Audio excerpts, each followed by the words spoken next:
Shalom. Shalom का मतलब है प्रभु यीशु मसीह की शांति आपको मिले। लीडरशिप 101 प्लस में हम आपका स्वागत करते हैं। In Christ discipline and prayer series के अंदर आज हम खुदावन के दास पास्टर पंकज के द्वारा सीखने जा रहे हैं। बाकी का समय हम पास्टर पंकज के हाथ में देते हुए प्रभु यीशु मसीह के नाम से सबको शालोम। और जैसे कि मेरी पत्नी ने बताया कि शालोम का मतलब है परमेश्वर की शांति आप सबके साथ हो। हालेलुया। हालेलुया। देखिए, परमेश्वर के वचन में जब हम लोग देखते हैं, हम एक आयत देखेंगे इफिसियों 4:20। मैं आपको बताता चलूं, जो हमारा प्रोग्राम है इन क्राइस्ट डिसिप्लिन, उसको शुरू करने का कारण यही है कि हम देखते हैं। इस आयत को देखें, फिर मैं आपको बताता हूं। पढ़ेंगे इस आयत को। पर तुमने मसीह की ऐसी शिक्षा नहीं पाई। देखिए, यहां पर इफिसियों की कलीसिया को पौलुस कहता है, पर तुमने मसीह की ऐसी शिक्षा नहीं पाई। तो पौलुस ये बात जब वो कर रहा है, तो ये बात हमें बता रही है कि कुछ शिक्षा जो पौलुस ने वहां दी थी, मसीह की जो शिक्षा वहां बोई गई थी, अब कुछ समय बाद वो कलीसिया की जो शिक्षा है वो बदल गई है। कलीसिया की शिक्षा में मिलावट आ गई है। तो और यही का बात जो है आज हम आजकल की कलीसिया में देखते हैं। तो इस सीरीज को शुरू करने का कारण यही है कि जो परमेश्वर का खालिस कलाम है वो आप लोगों तक पहुंचे। सो मैं फिर से अपनी पत्नी के साथ मिलकर आपको शालोम कहता हूं। देखिए, आइए हम लोग एक वचन को देख लेंगे। हम जाएंगे लूका की अंजील, उसका 23 अध्याय, उसकी 43 आयत पढ़ेंगे। उसने उससे कहा, मैं तुझसे सच कहता हूं कि आज ही तू मेरे साथ स्वर्गलोक में होगा। आइए हम लोग इस वचन को जब हम देख रहे हैं, मैं आपको बताना चाहता हूं, ये जो वाक्य मैं आपको बता रहा हूं, ये वचन जो मैं आपको शेयर कर रहा हूं, मैं अपने जीवन की सच्चाई को आपके बारे में आपको बता रहा हूं। मैं एक गवाही आपके तौर पे आपको बता रहा हूं। एक बार फिर से इस आयत को पढ़ लेंगे। उसने उससे कहा, मैं तुमसे सच कहता हूं कि आज ही तू मेरे साथ स्वर्गलोक में होगा। देखिए, ये वाक्य जो है, ये बात जो है प्रभु यीशु मसीह ने कही जब यीशु मसीह क्रूस पे थे और उनके साथ 2 डाकू भी क्रूस पे टांगे गए थे, लटकाए गए थे। और आप जैसे जानते हैं कि यीशु मसीह ने एक डाकू को कहा कि तू आज ही मेरे साथ स्वर्गलोक में होगा। जब ये आयत मैंने पढ़ी और जब मैं बाइबल कॉलेज में गया और मैंने वहां पर भी इस आयत को पढ़ा, और इस आयत को पढ़ने के बाद मैंने देखा मत्ती 12 अध्याय, हम देखेंगे मत्ती 12 अध्याय, उसकी 38 से लेकर 38 आयत से लेकर 40 आयत तक पढ़ेंगे। इस पर कुछ शास्त्रियों और फरीसियों ने उससे कहा, हे गुरु, हम तुझसे एक चिन्ह देखना चाहते हैं। उसने उन्हें उत्तर दिया, इस युग के बुरे और व्यभिचारी लोग चिन्ह ढूंढते हैं, परंतु योना भविष्यद्वक्ता के चिन्ह को छोड़ कोई और चिन्ह उनको न दिया जाएगा। योना 3 दिन 3 रात जल जंतु के पेट में रहा, वैसे ही मनुष्य का पुत्र 3 रात दिन पृथ्वी के भीतर रहेगा। हाँ, देखिए यहाँ पर जब हम लोग लूका 23 की 43 पढ़ते हैं, तो यीशु मसीह डाकू को कहता है, तू आज ही मेरे साथ स्वर्गलोक में होगा। और जब हम मत्ती 12 अध्याय देखते हैं, तो यहां भी यीशु मसीह क्या बोलता है, जैसे योना नबी 3 दिन 3 रात मछली के पेट में रहा, वैसे ही जो यीशु मसीह है, मनुष्य का पुत्र जो है, वो भी जमीन में 3 दिन 3 रात रहेगा। तो जैसे देखिए इस आयत में जब हम पढ़ते हैं लूका 23 की 43 में, वो कहता तू मेरे साथ कहां होगा? स्वर्गलोक में होगा। तू आज ही मेरे साथ स्वर्गलोक में होगा। लेकिन जब हम मत्ती 12 की 38 से 40 पढ़ते हैं, वो बताता है यीशु मसीह मरने। यीशु ने उससे कहा, मुझे मत छू। देखिए मैं इससे पहले आपको थोड़ा सा बता दूं कि यीशु मसीह जब मुर्दों में से जी उठा तो मरियम मगदलीनी को मिला। आप देख सकते हैं लूका 20 की 11 से। और आप सब 17 पढ़ते हैं, यीशु मसीह जब अपने आप को उस पर प्रकट करता है, तो मरियम जब उसे छूने लगती तो यीशु मसीह क्या कहता है, इस बातों को ध्यान सुनिएगा, पढ़िए। यीशु ने उससे कहा, मुझे मत छू, क्योंकि मैं अब तक पिता के पास ऊपर नहीं गया। बोलता मैं अभी तक पिता के पास ऊपर नहीं गया। हमने मत्ती 12 अध्याय उसकी 38 से 40 आयतों में देखा, यीशु मसीह ने खुद कहा जैसे योना नबी मछली के पेट में 3 दिन 3 रात रहा, वैसे ही मनुष्य का पुत्र भी इस जमीन में 3 दिन 3 रात रहेगा। और जब हम लोग यूहन्ना 20 अध्याय 17 आयत में देखते हैं, यीशु मसीह के शब्द क्या कहते हैं, मुझे मत छू, मैं अभी पिता के पास नहीं गया। यीशु मसीह जब मुर्दों में से जी उठा, तीसरे दिन जब वो जी उठा, मरियम से मिला, मरियम को कहता मैं अभी तक पिता के पास नहीं गया। लेकिन जब लूका 43 अध्याय उसकी 23 आयत में देखते हैं, यीशु मसीह डाकू को क्या कहता है, मैं तू मेरे साथ आज ही स्वर्ग लोक में होगा। जब ये वचन मैंने पढ़ा, जब मैं बाइबल स्कूल में गया, वहां पे जाकर मुझे ये शिक्षा मिली। जब मैंने इस वचन को वहां पर देखा, एक प्रचारक अमेरिका से आई थी, बहुत ही मशहूर प्रचारक है, मैं उनका नाम नहीं लूंगा। उन्होंने हमें जब इन आयतों को बताया, तो उनको बताने के बाद मुझे समझ में आया, और उन्होंने कहा कि ये जो आयत है लूका 23 की 43 आयत जो है, यीशु मसीह ने कहा तो आज ही मेरे साथ स्वर्ग लोक में होगा, ये बाइबल में गलत आयत है। तो जब मैंने इन आयतों को पढ़ा, जब मैं आज आपको इन आयतों को बता रहा हूं, तो आप भी यही सोचेंगे कि यीशु मसीह 3 दिन 3 रात जैसे जमीन में रहा, मरियम को मिलता, बोलता मैं अभी पिता के पास नहीं गया हूं, जब वो मुर्दों में से जी उठा है, तो अब लूका 23 की 43 आयत गलत ही होगी। ये बात को मैंने 2008 में सुना, और 2008 से लेकर 2016 तक मैं इसी बात को जगह जगह जाकर प्रचार करता रहा। लेकिन जब मैं अपने आत्मिक पिता से मिला, तो उनसे मेरे इस विषय में बात हुई, तो उन्होंने मुझे बताया, हम एक आयत देखेंगे, इब्रानियों 4 की 7 पढ़ेंगे। इब्रानियों उसका 4 अध्याय उसकी 7 आयत। मेरे मन में विचार था ये आयत गलत है, बाइबल में ये आयत गलत लिखी गई है, क्योंकि यीशु मसीह 3 दिन 3 रात कहां रहा, मछली के जमीन में रहा, और मरियम को भी कहता मैं अभी पिता के पास, मुर्दों में जब जी उठा तो बोलता मैं पिता के पास अभी नहीं गया हूं। और जब इब्रानियों 4 की 7 मुझे उन्होंने ये आयत दी, तो वहां क्या लिखा है, पढ़ेंगे। इसलिए वह किसी विशेष दिन को ठहरा कर इतने दिन के बाद दाऊद की पुस्तक में उसे आज का दिन कहता है। देखिए यहां पर क्या कहता है, एक चुने हुए दिन को ठहरा कर उसे आज का दिन कहता है। देखिए वचन में लिखा है साफ, एक बार फिर पढ़ देंगे शायद को। इसलिए वह किसी विशेष दिन को ठहरा कर, किसी विशेष दिन का मतलब क्या है, एक खास दिन को ठहरा कर इतने दिन के बाद दाऊद की पुस्तक में उसे आज का दिन कहता है। देखिए कहने का मतलब क्या है, परमेश्वर जब आज का दिन शब्द यूज करता है, बाइबल में हगाय में भी लिखा है कि मैं आज के दिन तुम्हें क्या दूंगा, आशीष दूंगा। क्या बोलता है, आज के दिन मैं तुम्हें आशीष दूंगा। हमने यीशु मसीह के शब्द सुने, डाकू को क्या कहा उसने, कि तू आज ही मेरे साथ स्वर्ग लोक में होगा। इसका मतलब है आज का दिन जो है वो एक चुने हुए दिन की बात कर रहा है, एक चुना हुआ, एक खास दिन। इंग्लिश में कहेंगे अपॉइंटेड डे। कहने का मतलब क्या है, वो अपॉइंटेड डे जब यीशु मसीह हवा बादलों में आएगा और अपने मुकद्दस, अपने पवित्र लोगों को उठाकर ले जाएगा। तो यीशु मसीह ने डाकू को जो कहा कि तू आज ही मेरे साथ स्वर्गलोक में होगा, उसका मतलब सेम डे नहीं था, वो क्या था, उस चुने हुए दिन की बात कर रहा है। हालेलुया। लेकिन मैं आज ये बात आपसे क्यों कह रहा हूं, मैं इसलिए बता रहा हूं कि 2008 में मैंने ये बात सुनी, सीखी, और 2016 तक यानी 8 साल मैं इस गलत बात को लेकर प्रचार करता रहा, है ना। एक आयत और देख लेते हैं हम इसके साथ। हम पढ़ेंगे 1 तिमोथी 5 अध्याय उसकी 22 आयत। 1 तिमोथियस 5 अध्याय उसकी 22 आयत देख लेंगे हम लोग जल्दी से।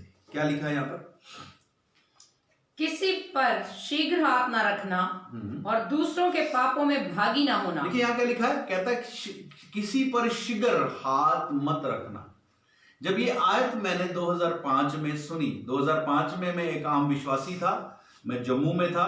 जम्मू में एक कलीसिया में जाया करता था। एक पास्टर साहब ने मुझे कहा, बेटा अब तुम्हारा बपतिस्मा हो गया है और तुम्हें लोगों के लिए जब प्रार्थना करनी तो किसी के सर के ऊपर हाथ मत रखना, नहीं तो क्या होगा, तुम उसके पापों में शामिल होगे और दुष्ट आत्मा तुम पे अटैक करेगी। और ये आयत मुझे उन्होंने दी 2005 में, उन्होंने मुझे ये आयत दी और 2005 से लेकर काफी समय तक मैं इस आयत को अपनी कलीसिया, जब मैं पास्टर बन गया, मैं अपनी कलीसिया के लोगों को बताता रहा। बाहर जब मुझे परमेश्वर मौका देता था जाने के लिए, सेवा के लिए, मैं बाहर भी लोगों को जाकर इन बातों के विषय में बताता था, यही बताता था जाकर। मेरी पत्नी भी गवाह है इस चीज की, मेरी पत्नी भी ये चीज जाकर लोगों को बताती थी, क्योंकि हमने 2005 में, मैंने सीखा 2005 में ये बात को सुना था और यही बात को मैं लोगों को जाकर बताता रहा। लेकिन मैं आपको बताना चाहता हूं, जब मैं बाइबल का अध्ययन करना शुरू किया सही तरीके से, मैं जब बाइबल का अध्ययन किया, मैंने अपने अगुवे से बात की,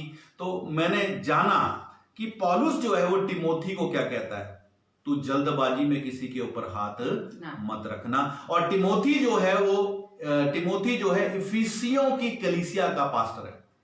मैं आपको बताना चाहता हूं, तिमोथी जो है वो इफिसियों की कलीसिया का पास्टर है। और जब मेरे मन में सवाल आया कि परमेश्वर अपने सेवक को, यानी कि पौलुस जो है वो अपने जो इफिसियों की कलीसिया का पास्टर है, पौलुस है, उसको पास्टर को कैसे मना कर रहा है हाथ मत रख।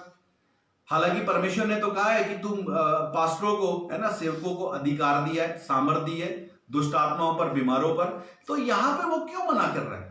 तो जब मैंने अपने अगुवे से डिस्कस किया तो उन्होंने मुझे बताया ये दुष्ट आत्माओं के विषय पे हाथ रखने के लिए प्रार्थना नहीं कर रहा, ये किसके विषय में हाथ रखने की बात कर रहा है, ये बात कर रहा है किसी को जल्दबाजी में जल्दी अपॉइंट मत कर, ऑर्डेन मत कर, अभिषेक मत कर, किसी सेवक को अभिषेक करने की बात हो रही है। तो मुझे समझ में आया ये आयत इस तरीके से सही है। तो ये बातें मैं आज आप लोगों से क्या करते हैं, नए नए प्रचारकों को देखते हैं। मैं ये किसी के खिलाफ नहीं हूं और मैं ये नहीं कह रहा कि हर एक प्रचारक गलत है, पर हर एक प्रचारक सही भी नहीं है। तो मैं आज आपको ये बात इसलिए कहना मांग रहा हूं कि मैं जब 2005 में जब मैं एक विश्वासी था तो गलत बातों को लेकर चल रहा था। कितने सालों में गलत चीज को लेकर चलता रहा और प्रचार करता रहा, लेकिन जब मुझे वचन की शिक्षा मिली, ज्ञान मिला, तब मैंने जाना कि वचन की सही शिक्षा क्या है और मैं क्या गलती कर रहा था। देखिए एक आयत हम और देख लेते हैं, पहला तिमोथी में जाएंगे, उसका 4 अध्याय, उसकी 1 आयत देखेंगे। आज हम लोग फेसबुक पर, यूट्यूब पे, हर एक लोग क्या करते हैं, कोशिश करते हैं, नए नए प्रचारकों को देखते हैं, है ना, नए नए टीचर्स को देखते हैं, वो प्रचार कर रहे होते हैं, पर इसकी क्या गारंटी है, इसकी क्या गारंटी है कि वो प्रचारक जो प्रचार कर रहा है वो सही कर रहा है। देखिए यहां पर मैं एक बात आपको बताना चाहता हूं कि आज लोग दुष्ट आत्मा निकालते हैं, बीमारों को चंगा करते हैं, चमत्कार के काम करते हैं और भविष्यवाणी करते हैं। आज मैं बता दूं आपको, जो लोग चमत्कार करते हैं, दुष्ट आत्मा निकालते हैं, बीमारों को चंगा करते हैं, भविष्यवाणी करते हैं, इन सब चीजों के लिए किसी भी क्वालिफिकेशन की जरूरत नहीं है, किसी भी पढ़ाई की जरूरत नहीं है। क्या आप सहमत हैं मेरे साथ कि लोग जो दुष्ट आत्मा निकालते हैं, बीमारों को चंगा करते हैं, भविष्यवाणी करते हैं, इसके लिए कोई पढ़ाई करनी पड़ती है? ये परमेश्वर का वरदान है जो परमेश्वर के अभिषेक के द्वारा और अनुग्रह के द्वारा आता है। मैं आपको फिर बता रहा हूं, ये परमेश्वर का वरदान है, लेकिन अगर आपको परमेश्वर के वचन की शिक्षा देनी है तो आपको परमेश्वर के वचन का ज्ञान होना चाहिए। बिना परमेश्वर के ज्ञान, परमेश्वर के वचन के ज्ञान के अगर आप शिक्षा देते हैं तो ये गलत है ना।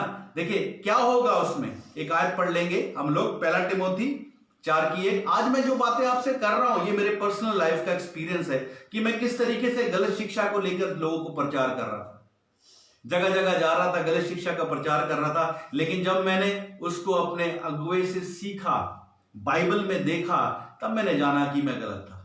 सो आज आपको जो हमारा जो ये सीरीज है इन क्राइस्ट डिसिप्लिन, ये स्पेशली इसीलिए है, जैसे इफिसियों 4:20 में लिखा है, पौलुस कहता तुमने मसीह की ऐसी शिक्षा नहीं पाई है।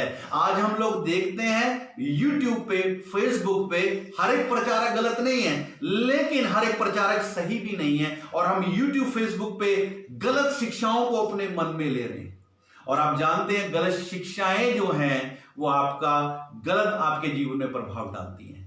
देखिए, जैसे कि हम एक आयत देख लें, पहला तिमोथी 4:1 पढ़ेंगे, पहला तिमोथियस 4:1 आयत पढ़ लेंगे। परंतु आत्मा स्पष्टता से कहता है हाँ, कि आने वाले समयों में आने वाले समय में कितने लोग हाँ, भरमाने वाली आत्माओं भरमाने वाली आत्माएं दुष्ट आत्माओं और की दुष्ट आत्माओं की शिक्षाओं पर मन लगाकर शिक्षाओं पर मन लगाकर विश्वास से बहक जाएंगे। क्या बोलता है पवित्र आत्मा? पवित्र आत्मा कहता है आने वाले समय में कितने लोग भरमाने वाली आत्माएं और दुष्ट आत्माओं की शिक्षा पे मन लगाकर विश्वास से क्या हो जाएंगे? आज झूठी शिक्षा इसके द्वारा आ रही है, फेसबुक के द्वारा, यूट्यूब के द्वारा, हर कोई उसको देख रहा है, पर इस बात की कोई गारंटी नहीं है कि जो प्रचारक प्रचार कर रहा है क्या सही कर रहा है। देखिए, मैं आज आपको एक बात कहना चाहता हूं, जब भी आप किसी प्रचारक को सुनते हैं, आप देखें, आप जानें उसकी क्वालिफिकेशन क्या है और उसने किससे शिक्षा प्राप्त की है ना। देखिए, लेकिन दूसरी तरफ मैं एक बात फिर दोहराना चाहता हूं, दुष्ट आत्मा निकालना, बीमारों को चंगा करना, चमत्कार करना, भविष्यवाणी करना, इसके लिए कोई पढ़ाई की जरूरत नहीं है। यह परमेश्वर के अनुग्रह के द्वारा अभिषेक से आती है, इसके लिए क्वालिफिकेशन की जरूरत नहीं है। लेकिन अगर कलीसिया को शिक्षा देनी है तो आपको परमेश्वर का वचन सीखना पड़ेगा, सही शिक्षक के द्वारा जो खुद पढ़ा लिखा हो, वचन का ज्ञान रखता हो। देखिए, मैं आज आपको एक बात सवाल पूछना चाहता हूं, है ना, सीखने के लिए। आज मैं आपसे एक सवाल पूछना चाहता हूं। मेरा सवाल ये, एक आदमी जो है वो पंचकुला में रहता है। पंचकुला जो है हरियाणा में, हरियाणा इंडिया में है। एक आदमी जो पंचकुला में रहता है ना, तो पंचकुला में जो वो रहता है और उसकी कमर में बहुत दर्द होती है, वो डॉक्टर के पास गया पंचकुला में और डॉक्टर से उसने दवाई लिखवाई और दवाई लिखवाने के बाद क्या करता है, वो केमिस्ट के पास जाता है। कौन सी दुकान में? केमिस्ट की। और केमिस्ट की दुकान कहाँ है? पंचकुला में ही है। ध्यान सुनिएगा इस बात को, केमिस्ट की दुकान कहाँ है?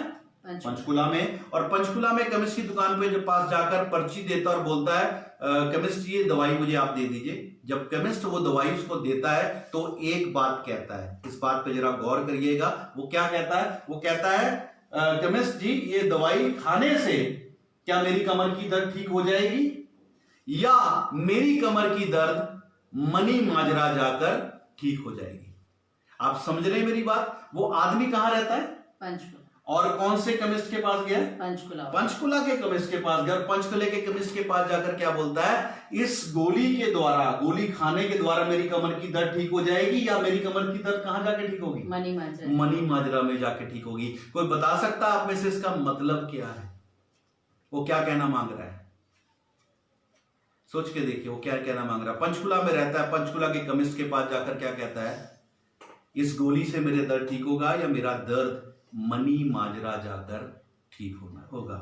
मैं आपको बताना चाहता हूं ये बात, मैं ये बात आपको बताना चाहता हूं। वो आदमी पंचकुला में रहता है और पंचकुला के केमिस्ट को जाकर ये बात कहता है कि गोली खाकर मेरा दर्द ठीक होगा या मेरा दर्द मनी माजरा जाकर ठीक होगा। उसका ये कारण है, जब पंचकुला के लोगों में से किसी की डेथ होती है, जब पंचकुला के लोगों में से किसी की डेथ होती है तो वो क्या करते हैं, जब उनको जलाया जाता है, जब उनको जलाया जाता है, अंतिम संस्कार किया जाता है, तो कहां किया जाता है? मनी माजरा में जाके किया जाता है। समझ आ रही है?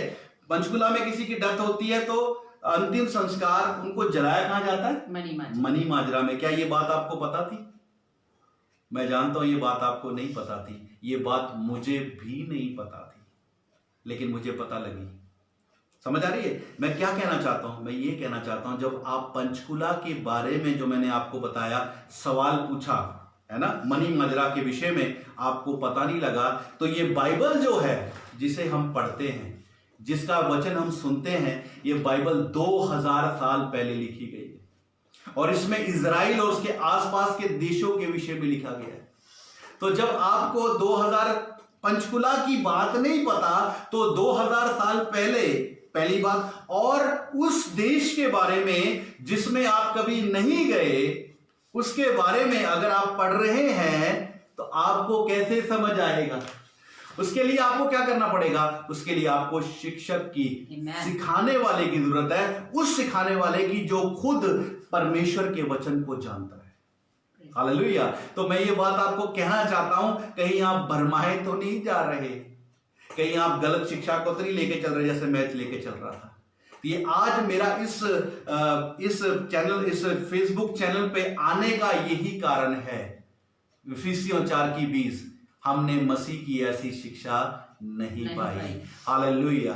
तो देखिए एक चीज और मैं आपको यहां पे लेके चलता हूं। देखिए आज हम लोग पढ़ेंगे 2 तिमोथियस 4 अध्याय उसकी 1 से 5 तक पढ़ेंगे। 2 तिमोथियस 4 की 1 से 5। देखिए आज जब हम परमेश्वर का वचन सुनते हैं फेसबुक पर, यूट्यूब पर या कहीं भी जाकर, वहां पर मन को लुभाने वाली बातें की जाती है। मन को लुभाने, 2 तिमोथियस मेरे साथ निकाल सकते हैं, 2 तिमोथियस 4 अध्याय उसकी 1 से लेकर 5 तक। आज जब हम परमेश्वर का वचन कहीं भी जाकर सुनते हैं, फेसबुक पर, यूट्यूब पर, वहां पे कौन सी बातें हो रही हैं? मन को खुश करने वाली।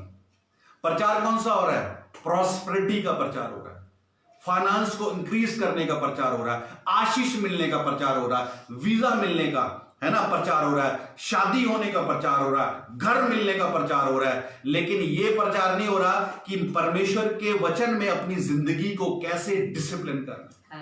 आज मैं आपको बताना चाहता हूं, हमारा जो प्रोग्राम है इन क्राइस्ट डिसिप्लिन, वो इसीलिए शुरू किया गया है ताकि आपको मसीह की ऐसी शिक्षा मिले ताकि आप अपना जीवन मसीह के अनुशासन में चला सके।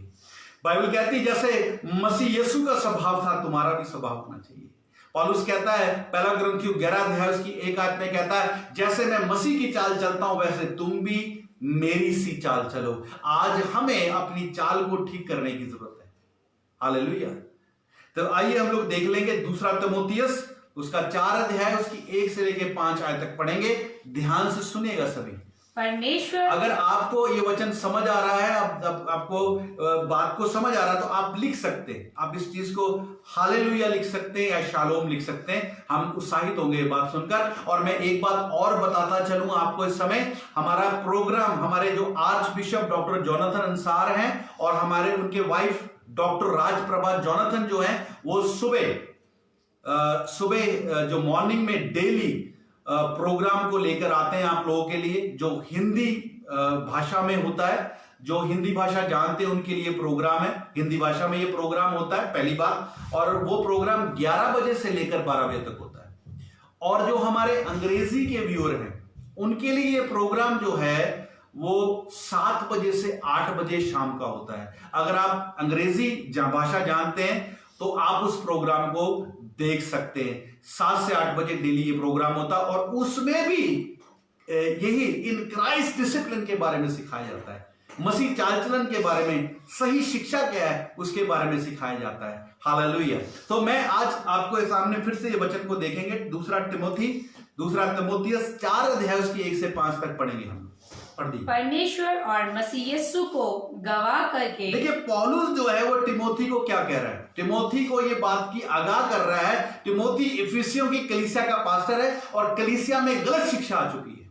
कलीसिया गलत शिक्षा की तरफ अट्रैक्ट हो रही है। आज भी हम लोग देखते हैं कलीसिया जो है वो चिन्ह चमत्कारों के पीछे, भविष्यवाणियों के पीछे जा रही है। वो अपने जीवन को परमेश्वर के वचन के अनुसार सही नहीं कर रही है।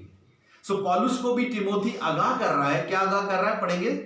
परमेश्वर और मसीह यीशु को गवाह करके जो जीवतों और मरे हुओं का न्याय करेगा। जो जीवते और मरे हुओं का न्याय करेगा, ध्यान सुनिएगा। और उसके प्रकट होने और राज्य की सुधि दिलाकर मैं तुझे आदेश देता हूं। देखिए वो क्या कह रहा है? मैं तुझे कमांड देता हूं, मैं तुझे आदेश देता हूं।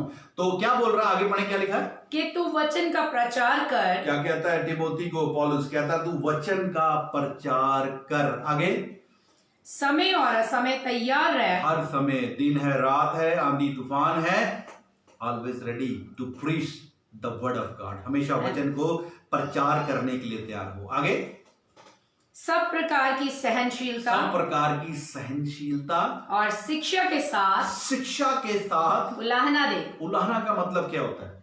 उलाहना का मतलब है ताना दे, लोगों को ताना दे, सब प्रकार की शिक्षा के साथ, सब्र के साथ उनको ताना दे, उनको बता, समझा। क्या पढ़ेंगे? और डांट और समझा। उन्हें डांट और समझा। तो ये डांटना भी पड़ता है तो डांट, क्योंकि उन्होंने अपना मन कहां लगा लिया है? झूठी शिक्षा की ओर लगा लिया। आज कलीसिया जो है वो झूठी शिक्षा की तरफ ज्यादा अट्रैक्ट हो रही है, लेकिन मसीह की सच्ची कलीसिया की, मसीह की सच्ची शिक्षा की ओर कलीसिया नहीं जा रही। आज कलीसिया का ध्यान कहां है? चिन्ह चमत्कार, भविष्यवाणियां, चंगाइयां, इनकी ओर जा रही है, लेकिन परमेश्वर के वचन की ओर, खालिस वचन की ओर लोगों का ध्यान नहीं है। तो पौलुस को टिमोथी को पौलुस बार बार ये बात को आगाह कर रहा है। हम आगे पढ़ेंगे, क्या लिखा है? क्योंकि ऐसा समय आएगा, ऐसा समय आएगा कि लोग खरा उपदेश ना सह सकेंगे। आज लोग खराब उपदेश नहीं सुनते। जो पास्टर आपको पाप के विषय में बात करता है, आपको सही मार्ग में चलने के विषय में बात करता है, आज उसके पास भीड़ नहीं है। आज लोग उसको सुनना नहीं जा रहे। आज लोग कहां जा रहे हैं? चिन्ह चमत्कार, भविष्यवाणी, बड़े बड़े काम, वहां लोग जाना मांग रहे हैं। लेकिन जीवन ठीक करने के लिए जो प्रचार कर रहा है, सही प्रचार कर रहा है, आपके जीवन को बचाने के लिए, आपके जीवन को सुधारने के लिए, लोग उसकी तरफ नहीं जा रहे। तो क्या बोल रहा है? दोबारा पढ़ेंगे इसी लाइन को।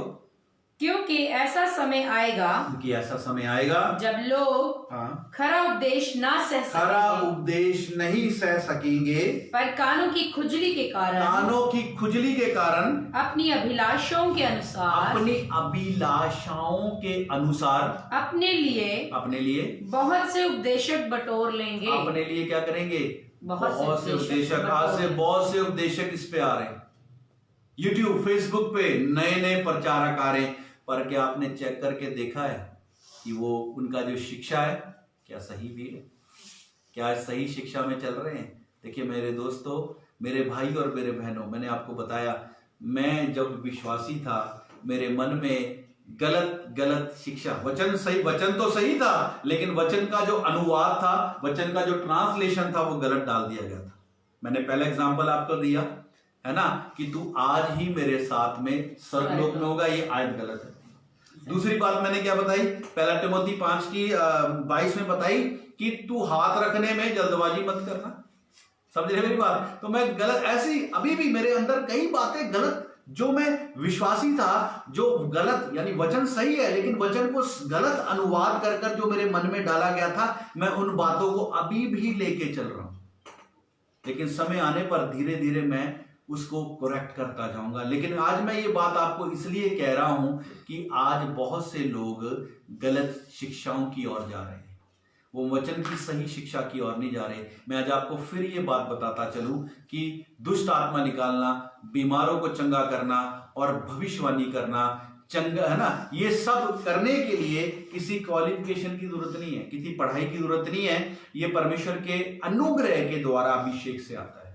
लेकिन अगर आपको परमेश्वर के वचन को किसी को देना है, अगर आपको परमेश्वर के वचन को सीखना है, तो देख लेते हैं। हम पढ़ेंगे पहला तीमुथियुस में जाएंगे। पहला तीमुथियुस उसका 1 अध्याय, उसकी 7 आयत निकालेंगे। उससे पहले मैं आज आपको एक बात और बता दूं। मैं आज आपसे फिर एक सवाल पूछ लेता हूं। अपने बच्चों के विषय में हम बात करते हैं, है ना। हम जब अपने बच्चों को किसी स्कूल में डालते हैं तो हम क्या देखते हैं स्कूल का? या आंख बंद करके किसी भी स्कूल में डाल देते हैं, या हम क्या देखते हैं स्कूल का? स्कूल का मतलब एटमॉस्फेयर क्या है? एटमॉस्फेयर क्या है, चलो ठीक है। और उसके पढ़ाई कैसी है? देखिए, एक स्कूल है जिसका एटमॉस्फेयर बहुत अच्छा है, पहली बात, और वो स्कूल इंटरनेशनल स्कूल है, या बोले आजकल ट्रेंड चल रहा है वर्ल्ड स्कूल, इंटरनेशनल स्कूल्स, है ना। और लोग जगह जगह लिख देते हैं कॉन्वेंट स्कूल। कॉन्वेंट का मतलब भी किसी को पता नहीं है, साथ में लगा देते हैं कॉन्वेंट स्कूल, ठीक है। तो आज ऐसा स्कूल का नाम है, और उस स्कूल में एयर कंडीशन लगे हुए, है ना, और बहुत बढ़िया सेटअप तैयार किया गया उन्होंने। लेकिन जो उनके पढ़ाने वाले जो टीचर हैं, उनका जो एजुकेशन है वो किसी काम की नहीं है, वो क्वालिफाइड नहीं है, ज्यादा पढ़े लिखे नहीं है टीचर। क्या आप अपने बच्चों को ऐसे स्कूल में डालेंगे? No. आप अपने बच्चे को कैसे स्कूल में डालना पसंद करेंगे? जहाँ पे टीचर्स वेल एजुकेटेड हैं। जहाँ पे टीचर वेल एजुकेटेड है। आप सबसे पहले जाकर ये चेक करेंगे कि जिस स्कूल में आप अपने बच्चे को डाल रहे हैं, उनके टीचर वेल एजुकेटेड है या नहीं है।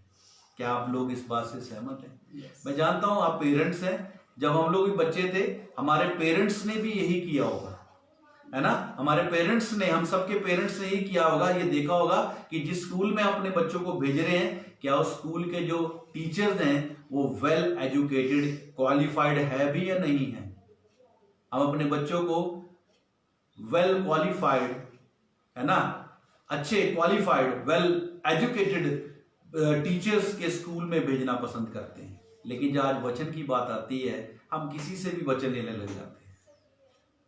वचन देना गलत नहीं है, किसी को सुसमाचार प्रचार करना गलत नहीं है, लेकिन जब हम लोग वचन की गहराई को नहीं समझते, वचन के मतलब को नहीं समझते, मैंने जैसे आपको एग्जांपल दिया पंचकुला और मनी माजरा का, जब तक हमें पता ही नहीं लगेगा कि वो क्या कहना मांग रहा है ना, तो तब तक जो हमें शिक्षा मिल रही है वो क्या सही मिल रही है या गलत मिल रही है, हम किस ट्रैक पे चल रहे हैं।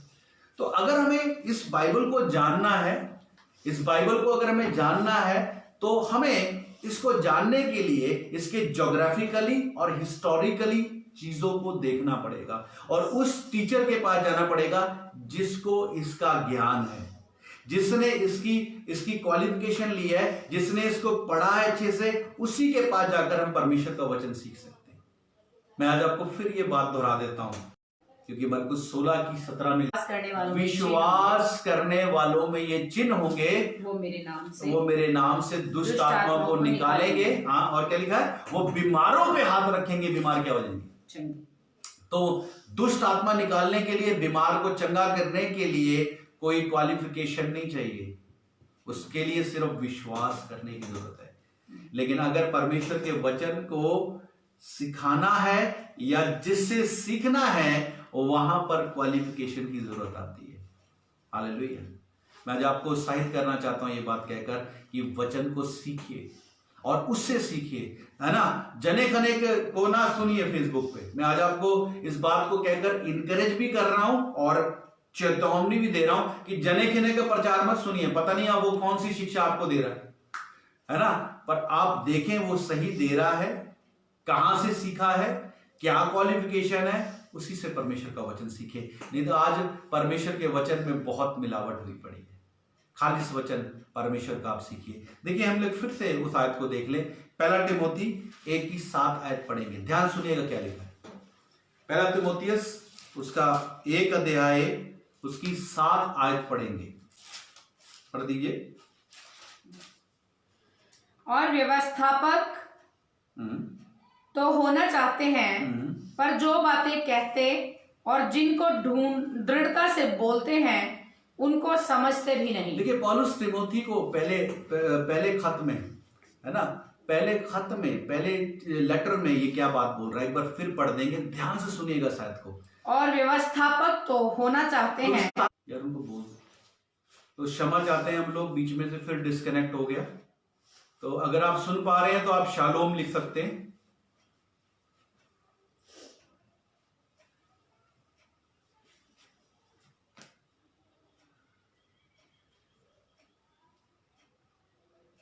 अगर आप सुन पा रहे हैं तो शालोम लिख सकते हैं। आप शालोम लिख दीजिए, क्योंकि मुझे समझ नहीं आ रहा है कि ये चल रहा है कि नहीं चल रहा। Shalom, thank you so much. So पढ़िए एक बार फिर आयत को।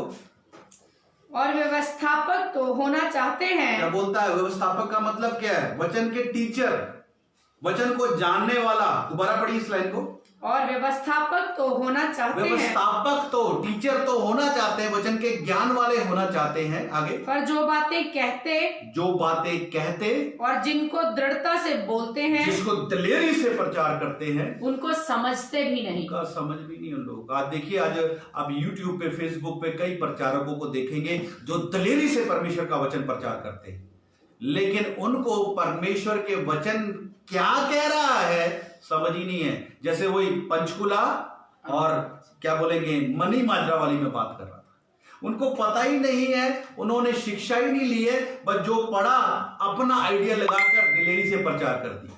आप समझ रहे इस बात को। एक बार फिर इस आयत को पढ़ देंगे।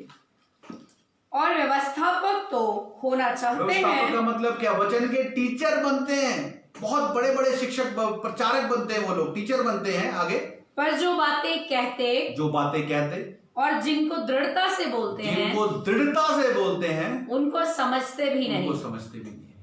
एक भाई ने पिछले दिनों में फेसबुक पर एक बात बोलता है, मुझे पवित्र आत्मा ने बताया, स्वर्गदूत ने दर्शन दिया कि संडे को छुट्टी क्यों होती है। आप सुनिएगा इस बात को बड़े ध्यान से, बड़ी हंसने वाली बात है, मुझे बड़ी हंसी आई सुनकर। उसने बताया कि स्वर्गदूत ने उसे बताया कि संडे को छुट्टी क्यों होती है। और पता है क्या बताया स्वर्गदूत ने उसे? संडे को इसलिए छुट्टी होती क्योंकि यीशु मसीह मुर्दों में से जी उठा। पहली बात। दूसरी बात वो बोलता है कि फ्राइडे को, है ना, शुक्रवार को जो देश छुट्टी करते हैं, आपको पता है जितने भी मुस्लिम्स कंट्री हैं उनमें जुम्मे को, फ्राइडे को छुट्टी होती है। और फ्राइडे को वो छुट्टी पता है क्यों करते हैं? छुट्टी करके वो यीशु मसीह को मारकर खुशी मनाते हैं, है ना, क्योंकि यीशु मसीह कब मरा था? फ्राइडे को मरा। और संडे की छुट्टी क्यों होती है? क्योंकि यीशु मसीह संडे को क्या हो गया? जी उठा। लेकिन मेरे भाइयों, मेरे बहनों, ये बात आप जानते हैं, यीशु मसीह संडे को मुर्दों में से नहीं जी उठा। यीशु मसीह सबत के दिन मुर्दों में से जी उठा, और सबत का दिन, जी हाँ, वो शनिवार को होता है। तो मुझे नहीं पता ये कौन सा स्वर्गदूत था जो उसको ये बातें बता कर गया। समझ आ रही है? और कभी हम लोग फिर इस बात पे डिस्कस करेंगे, लेकिन मैं एक बात और बता दूं कि यीशु मसीह शुक्रवार को नहीं मरा। अगर शुक्रवार को मरता, शुक्र, शनि, ऐत, आप चेक करके देख लें, 3 दिन 3 रातें नहीं होती वो। अगर शनिवार को यीशु मसीह मुर्दों में से जी उठा है, मॉर्निंग में, सबत के दिन जी उठा है, तो वेडनेसडे इवनिंग को यीशु मसीह की डेथ हुई। आप समझ रहे मेरी बात? तो जब ये बातें, पहले मैं भी यही सोचता था, गुड फ्राइडे को यीशु मसीह मर गया, और दूसरी बात क्या, संडे क्या यीशु मसीह संडे को जी उठा? ऐसा नहीं है। यीशु मसीह सबत के दिन, है ना, शनिवार को मुर्दों में से जी उठा है ना। लेकिन आज लोग को पता नहीं है, तो ये आयत उनके लिए पढ़ के देखिए क्या लिखा है, पढ़ दीजिए। जो व्यवस्थापक तो होना चाहते हैं, यानी टीचर बनना चाहते हैं वचन के, और वो कहते हैं हमें स्वर्गदूत आके बता रहे। क्या स्वर्गदूत जो है वो गलत शिक्षा देंगे लोगों को? बताइए। तो ये कौन सी आत्मा है? हमने पढ़ा पहला टिमोथी 4:1 में पढ़ा कि अंतिम दिनों में, एक बार पढ़ दीजिए, फिर हम इसी आयत पे आएंगे। देखिए मैं आपको जो बताना मांग रहा हूं, आप ध्यान सुनिएगा इस बात को। 4:1 से। परंतु आत्मा स्पष्टता से कहता है, क्या कहता है? कि आने वाले समय में कितने लोग भरमाने वाली आत्माओं और दुष्ट आत्माओं की शिक्षाओं पर मन लगाकर विश्वास से बहक जाए। आप बताएं ये कौन सा स्वर्गदूत है? दूसरा तिमोथियस उसका 11 अध्याय की 14 आयत में लिखा है। दूसरा तिमोथियस उसका 11 अध्याय की 14 आयत में लिखा है कि ये कोई बड़ी बात नहीं है कि शैतान भी ज्योतिमय स्वर्गदूत का रूप धारण कर सकता है। दूसरा तिमोथियस 11 की 14 आयत आप नोट कर लीजिए, पढ़ सकते हैं आप। कोई अचंभे की बात नहीं है कि शैतान भी ज्योतिमय स्वर्गदूत का रूप धारण कर सकता है। समझ आ रही है? पौलुस तिमोथी को कहता है कि वो समय आने वाला है, पवित्र आत्मा स्पष्टता से कहता है कि लोग भरमाने वाली आत्माएं और दुष्ट आत्माओं की शिक्षा पे मन लगाकर विश्वास से क्या हो जाएंगे। और वो व्यक्ति क्या कह रहा है, मैं किसी के खिलाफ नहीं, मैं नाम नहीं लूंगा, लेकिन मुझे आपको एक क्या बोलेंगे उदाहरण देने के लिए मैं ये बात बता रहा हूं। वो कहता है मुझे स्वर्गदूत ने बताया कि यीशु मसीह संडे को मुर्दों में से क्या हो गया, जिंदा हो गया। तो मेरे भाइयों, मेरे बहनों, क्या ये सही है? वो व्यक्ति कौन सी आत्मा की शिक्षा पे मन लगा रहा है? कौन सी आत्मा से भरमाया जा रहा है? क्यों? क्योंकि उसने वचन की शिक्षा नहीं पाई। पहला तिमोथी 1:7 आयत जब देखते हैं, वो कहता है वो व्यवस्थापक तो बनना चाहते हैं। वो वचन के पढ़ लीजिए एक बार, सुनिए ध्यान से। और व्यवस्थापक तो होना चाहते हैं, व्यवस्थापक तो होना चाहते, वचन के टीचर्स तो बनना चाहते हैं, पर जो बातें कहते और जिनको दृढ़ता से बोलते हैं। गैलरी से बोल रहा था वो टीवी पे आकर, क्या बोलता है, मुझे स्वर्गदूत ने बताया यीशु मसीह मुर्दों में से संडे को जी उठा, इसलिए संडे को छुट्टी होती है।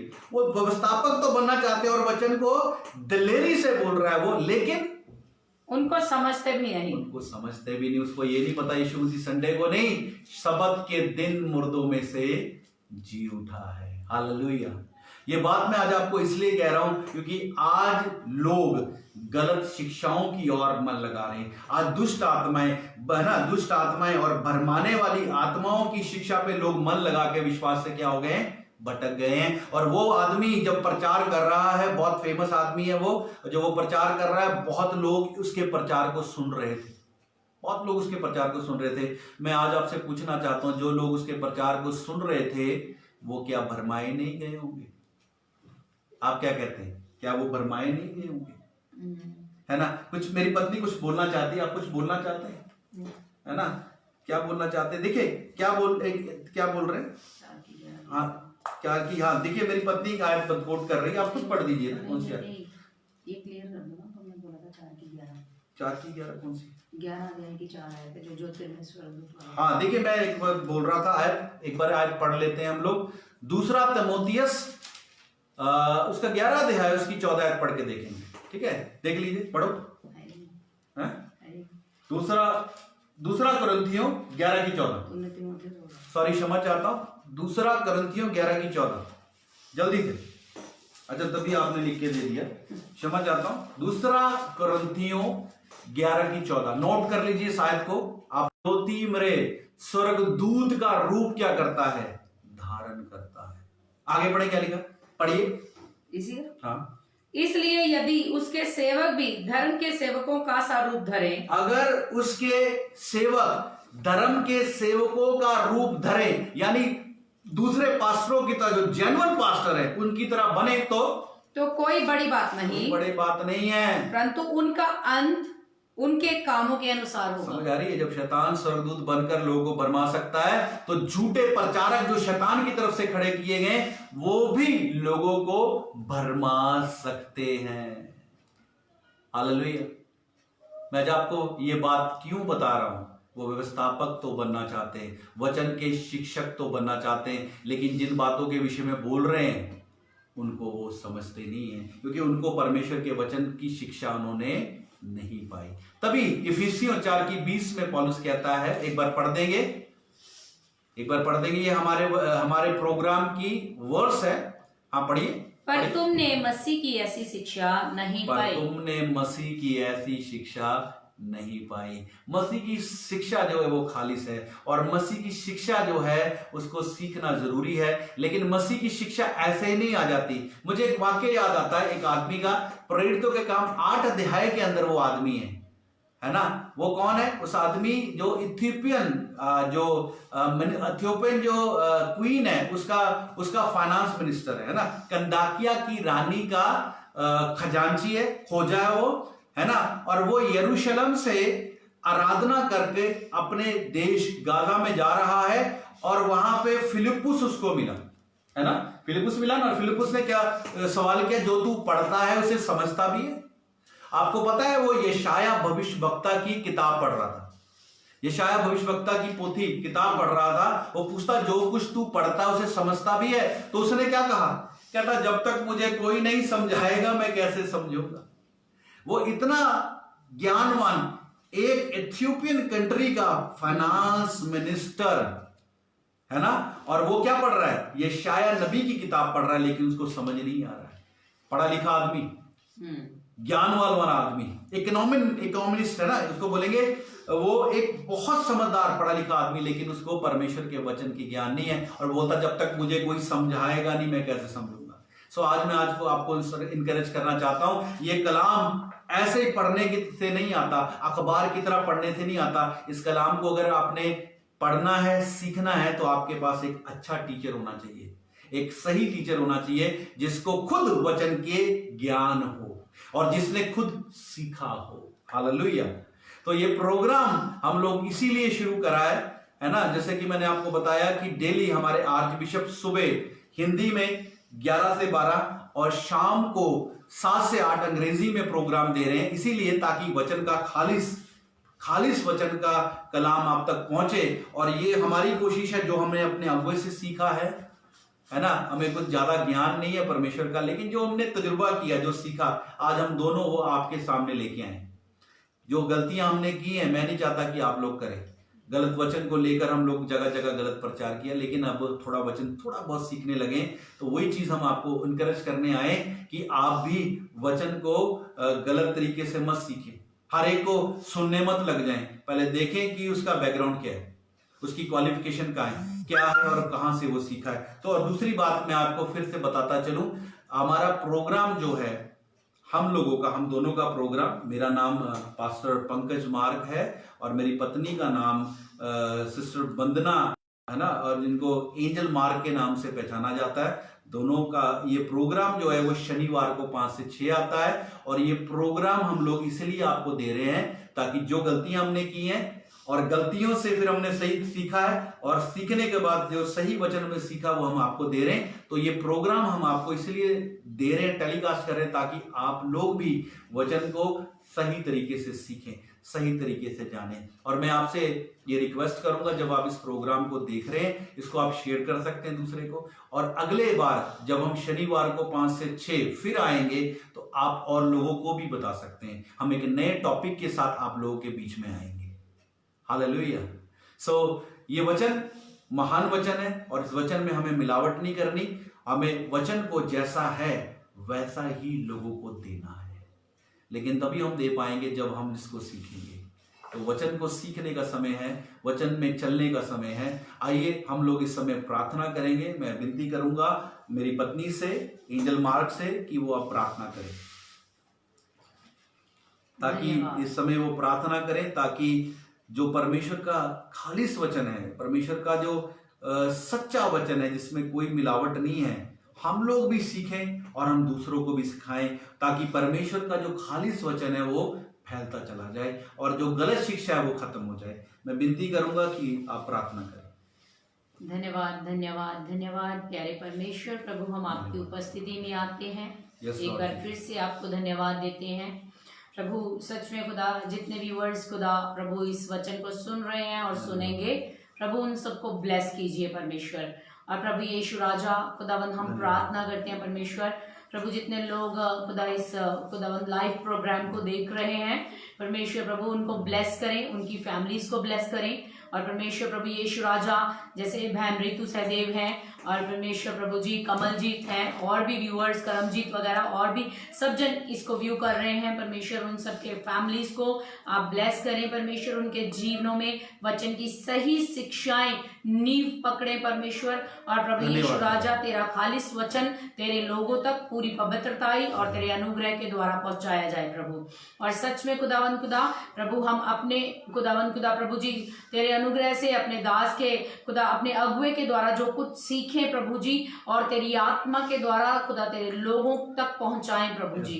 खुदावंद खुदा प्रभु जी, इस टीम को ब्लेस कर खुदावंद खुदा प्रभु, हमारी पूरी टीम के ऊपर तेरी आशीष हो। और परमेश्वर प्रभु जी, जितने लोग इनको शेयर करें और सीखें और सिखाएं परमेश्वर प्रभु जी, उन सबको ब्लेस कर खुदा, उनके जीवन में खुदावंद खुदा प्रभु जी मसीह जड़ पकड़े खुदा, मसीह में हर एक व्यक्ति की नींव मजबूत होने पाए, और परमेश्वर प्रभु जी तेरी शांति हर एक हृदय में बसने पाए प्रभु जी। लोगों को अपने निकट ले आ परमेश्वर, और क्योंकि तेरे आने का समय बहुत निकट आता जा रहा है प्रभु जी। जो भी ये हमारे आसपास कोरोना वायरस फैल रहा है प्रभु यीशु के नाम से खुदावंद खुदा प्रभु, आप इस समय अपने लोगों को संभाल लें, अपने लोगों को अपने पवित्र लहू में कवर कर लें, और प्रभु जी अपनी सुरक्षा दें परमेश्वर। और प्रभु यीशु राजा, हम प्रार्थना करते हैं प्रभु जी, तू पिता परमेश्वर प्रभु जी, इस वायरस से हर एक की सुरक्षा कर खुदावंदा, अपनी महिमा के लिए हम सबको इस्तेमाल कर,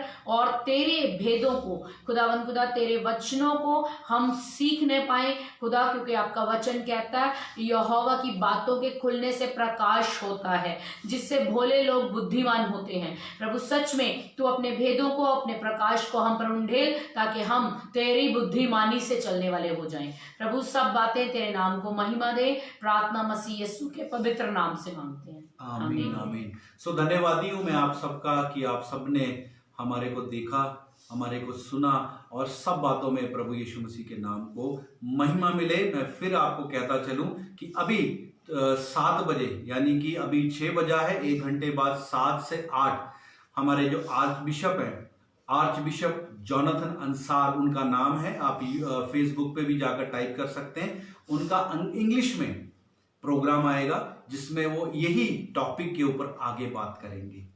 सो फिर मिलेंगे शनिवार के दिन 5 से 6 बजे शाम को। सबको शालोम।